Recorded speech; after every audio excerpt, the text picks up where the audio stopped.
listening to Vet Candy.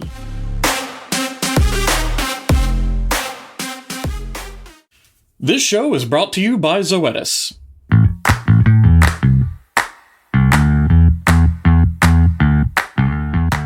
Welcome to Brain Smarts, the show where veterinary news meets chaos, and the only place where learning feels like getting hit with a surprise squirt bottle. I'm Clay Palmer. And I'm Caitlin Palmer, veterinary receptionist extraordinaire, trivia addict, and the only human on record outsmarted by a goldfish. In my defense, it had a very convincing poker face.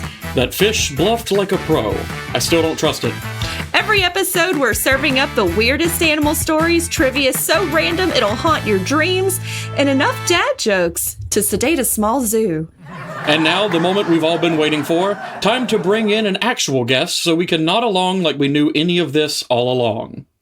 Tonight, we have a seriously awesome guest. She's a second-year vet student at NC State, a military reservist, an exotic animal fan, and somehow also a full-time Instagram and TikTok motivator. She's breaking barriers, busting myths, and reminding us that you don't have to fit the mold. You just have to smash it and make it your own. Whoa. Please help me in welcoming the unstoppable, the inspiring, and the totally hilarious Dasia Harris. Welcome, Dasia! Yay! Hi, guys. Thank you for coming on. Tell us about your exotic animals. I am super interested. So the thing that I have kind of most experience with is small animals, but state allows us to have a lot of exotic experience. And I am just so thankful. I mean, ferrets, snakes, tarantulas, birds, anything you throw at me, I am ready for it. Oh, we love a ferret.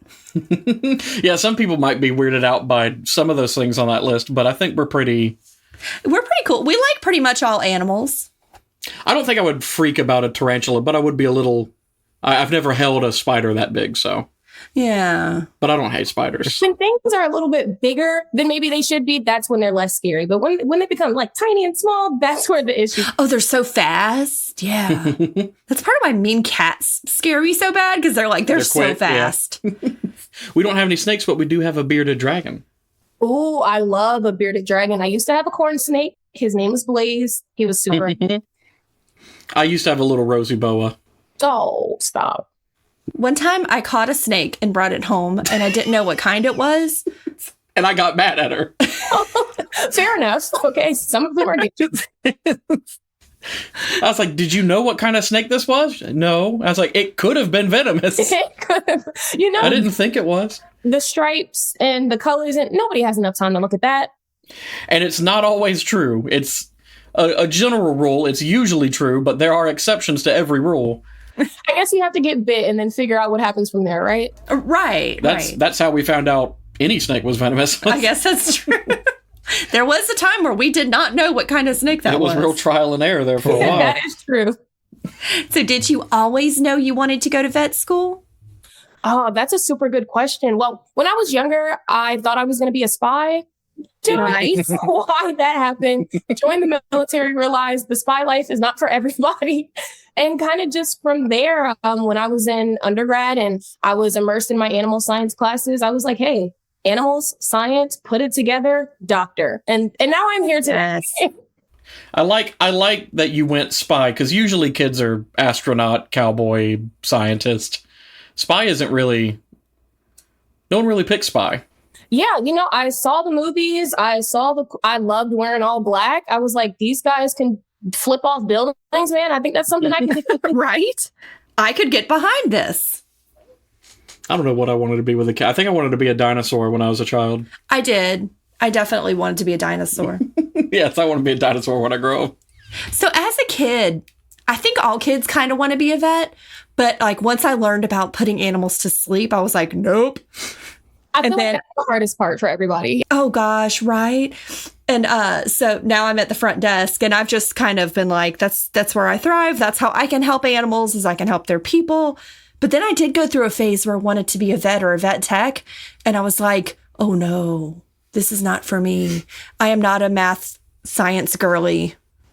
Okay, listen, I'm not the math girly either, but again, they're giving us these good classes, making sure that we know something that we need to know. So it's okay. That's true. Well, mad respect to you because that's awesome. I don't see why anybody needs to know the quadratic formula. You need to know it, and you need to know that the mitochondria is the powerhouse of the cell. Boom. That is correct. Right? There's not a day of my adult life that I haven't thought about the mitochondria. Then I have to do this. Now let's pause for a short break for a message from our sponsor.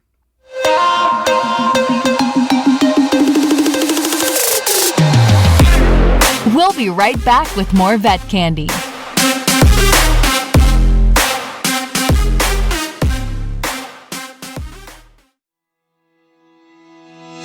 Every cat's visit to your clinic is an opportunity to spot the subtle signs of osteoarthritis pain.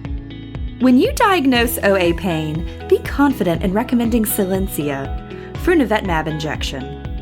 Monthly Solensia controls the pain of OA in cats, helping to improve their mobility, comfort, and well-being. Turn one-time visits into lasting partnerships. Visit SolensiaVetTeam.com to learn more. For use in cats only. Women who are pregnant, trying to conceive, or breastfeeding should take extreme care to avoid self-injection. Hypersensitivity reactions, including anaphylaxis, could potentially occur with self-injection. Solensia should not be used in breeding, pregnant, or lactating cats. See full prescribing information at SolensiaPI.com. Okay, welcome back. Let's get this smart party started. Let's start with distance education in vet school. Because who doesn't love learning from their laptop and pajama pants? First up, according to the new AVMA Council on Education Policy, what percentage of direct instruction must still be face-to-face in veterinary programs? Is it A, 50%, B, 0%, as long as your internet is faster than your reflexes? Or C, 100%, because Zoom can't palpate a spleen? That is harder to say than it should be. Palpate a spleen? Palpate a spleen. Palpate a spleen? Palpate a spleen? Ooh. My answer is going to be C, 100%. Spoiler alert, it's A, 50%, because you can't learn to suture a laceration with a mouse click. Next question. What does the AVMA COE say about learning online in vet school? A, replace lectures so students can multitask with Netflix. B, supplement hands-on training, not replace it. Or C, be delivered exclusively via TikTok dance tutorials. I really do want to say C. I mean, TikTok dance tutorials, everybody would be learning that way. Right. I'm going to go with B. The correct answer is B, supplements hand-on training. Sorry, TikTok. No surgical choreo just yet. Yeah, a lot of these are going to have answers you wish were true. Right. But no, because I'm like, oh man, I love that last one. Right. Right. Wouldn't it be great? Here's one. What doesn't require formal DE approval? A, emergency session taught online during a snowstorm. B, entire surgery lab taught by a puppet show on YouTube. Or C, intro to barking, live streamed from a dog park. Ooh, I love intro into barking, but I'm going to go ahead and choose A. A is correct. Emergency session. The COE gets it. Snow happens. Puppet surgery, though, still frowned upon. I would watch a puppet surgery show. Now for a classic. Why does the COE still want in-person training? A, you can't feel a pulse through a screen. B, virtual cow palpations lack the full experience. Or C, holographic goats are still in beta testing. I'm going to go with A, but I'll tell you, for B, man, if I could have done that cow palpation virtual, I would have probably chose that one instead. Right? You see the gloves and you're like, what? There's a lot of like smells and movements and nobody prepares for warmth. I mean, if it was cold, there would be other problems. No, that's true too. I'm afraid this cow did not make it. You're right. Hey, that's what they have Cadaver Lab for. Well, A is correct. You can't feel a pulse through a screen just yet. Fingers still matter, folks. Switching gears, OSU's veterinary hospital funding. Why did Oklahoma State University ask lawmakers for a cool $295 million? A, to build a new teaching hospital. B, to install a cattle-themed spa resort. Or C, because someone finally read the Yelp reviews. I love the Yelp reviews. Hey, how about A? We love new things and great things. A is correct. They asked for a new teaching hospital, and those don't come cheap. Not even a little bit. Speaking of old stuff, what's the biggest complaint about the current OSU vet hospital? A, it's older than the average tenured professor. B, it doubles as a haunted house. Or C, the Wi-Fi couldn't handle a WebMD search. Honestly, the Wi-Fi probably could not handle that WebMD search, but I'm going to go with A again. A is correct. It is older than a tenured professor. Ouch. I like the very southern way you said again. It makes me feel not so alone. It pops out sometimes. I'm like, where are you from at this point? I try really hard to mask my accent.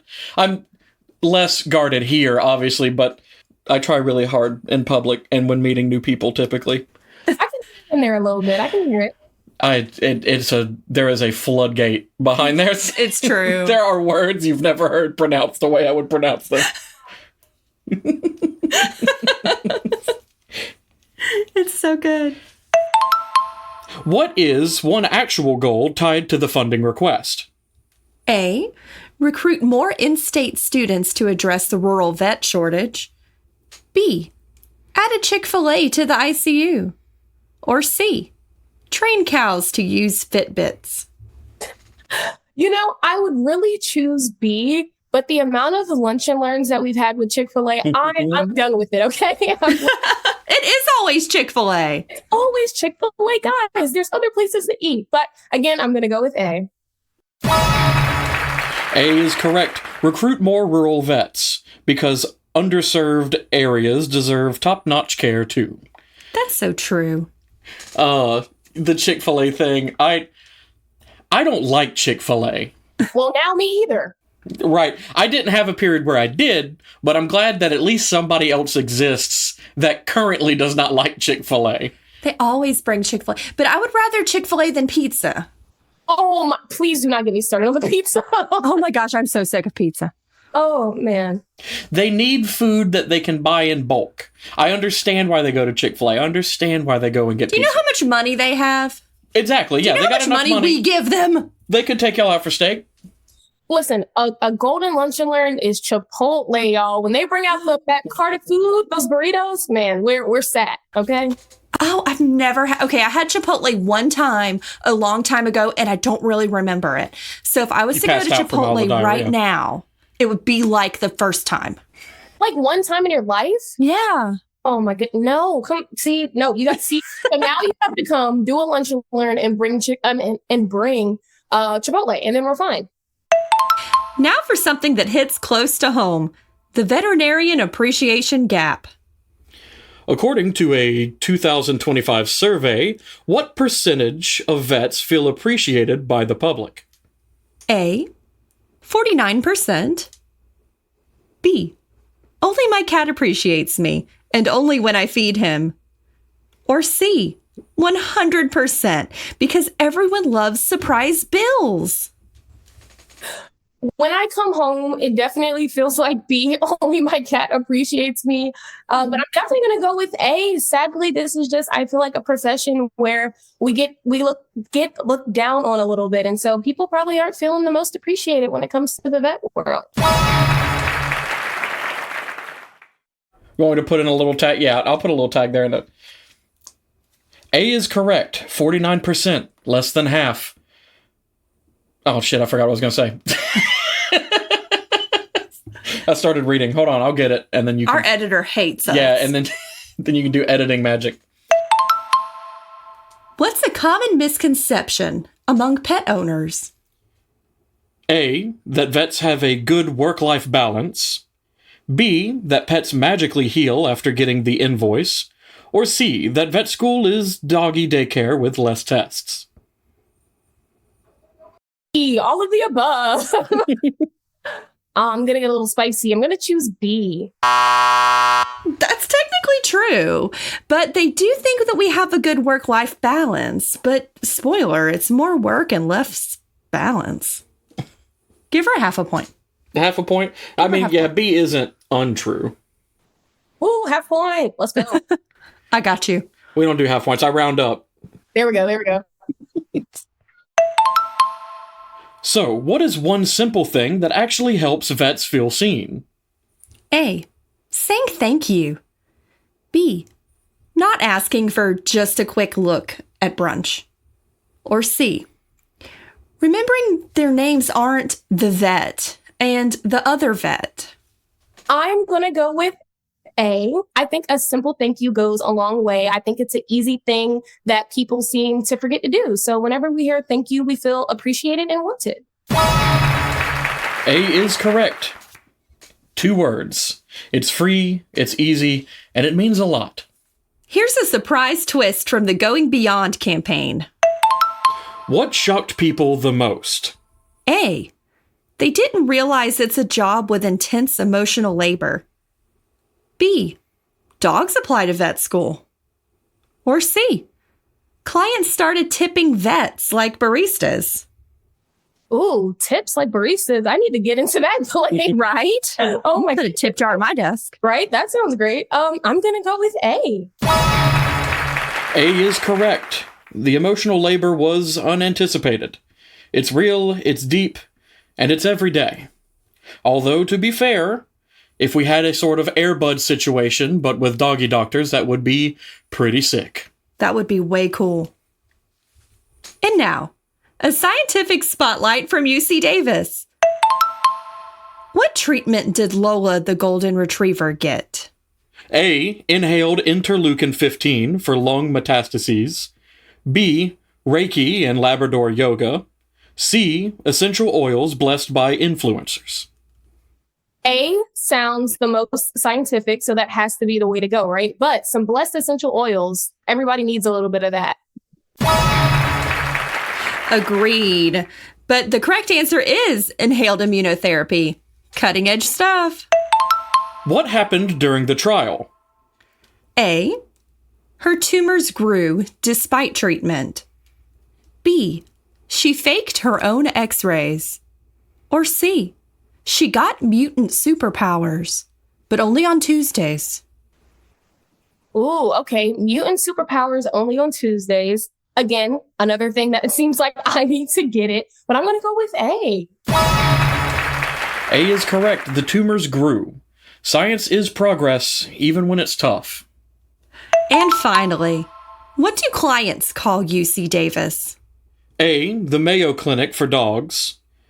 B, Bartverd. C, Hogwarts of Hematology. I wish that I can get onto that Hogwarts hematology because, listen, that hematology exam I had in class, it knocked me over, okay? But I'm going to go with A, Mayo Clinic. The Mayo Clinic is correct, and that's a title well earned. I really like Bartverd, though. Yeah, Barkford was fun. Yeah, that's not bad. And now for some rapid fire this or that. So these, we're going to give you 2 options. You just pick one. You don't have to validate it. You don't have to, nothing. Just this or that. I'd argue do not try to validate it. Say the first answer that comes to your head and stick with it, and we'll immediately move on to the next question. Everyone else has to try to make sense of it for you. Right.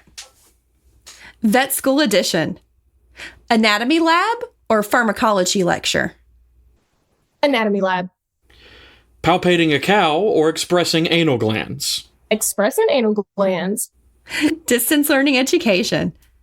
Zoom class in pajamas or in-person class in scrubs? In-person class in scrubs. pre-recorded lecture, or live Q&A session? Live Q&A session. Moving on to the clinical life edition. Emergency shift at midnight or a wellness clinic at dawn? Emergency shift at midnight. Dog with diarrhea or cat with attitude? Cat with attitude. And now the pet parents edition. A golden retriever's puppy breath or a kitten's toe beans? Kitten toe beans. Treating exotic pets or sticking with cats and dogs? Treating exotic pets. And these are just for fun. Going viral on TikTok for vet tips, or would you rather publish a research paper in JAVMA? Sorry. That's a really good question. I'm going to go with research paper. Having a client name their pet after you or have a hospital wing named after you? Hospital wing. Thank you, Dr. Sparky. We're going to change your name. Right. Congratulations. But the puppy breath, it's only puppy breath for like a little while, and then it turns into bad dog breath. But toe beans, yeah. Toe beans are forever. Right. They just get a little bigger. Toe beans are forever. That is what my tattoo says. Yes. The tramp stamp I got.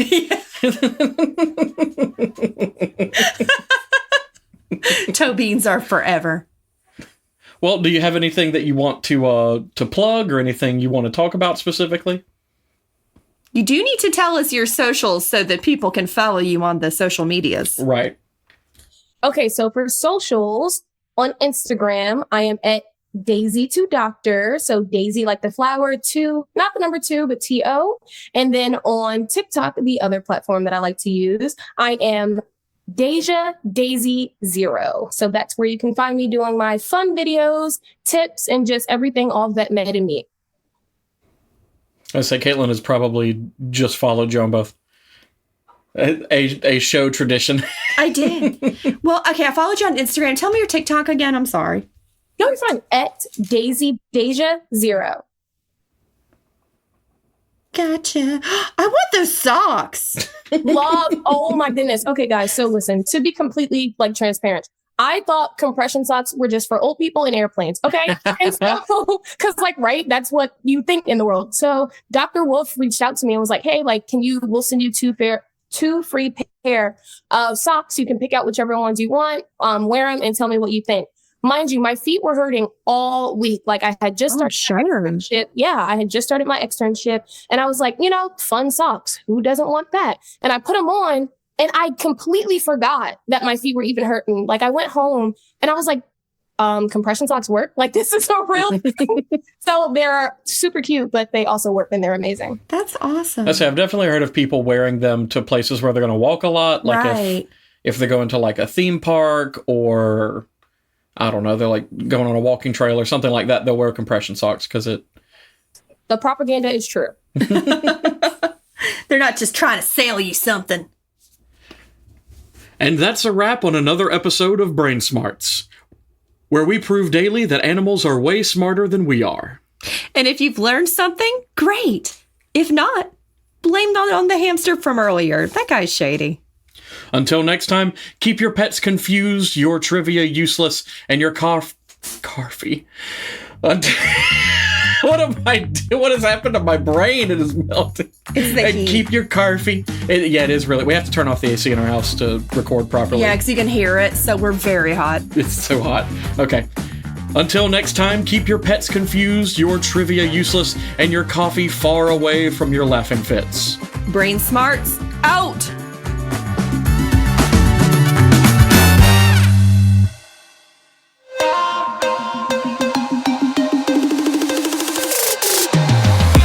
It's Vet Candy. Vet Candy. It's Vet Candy Radio.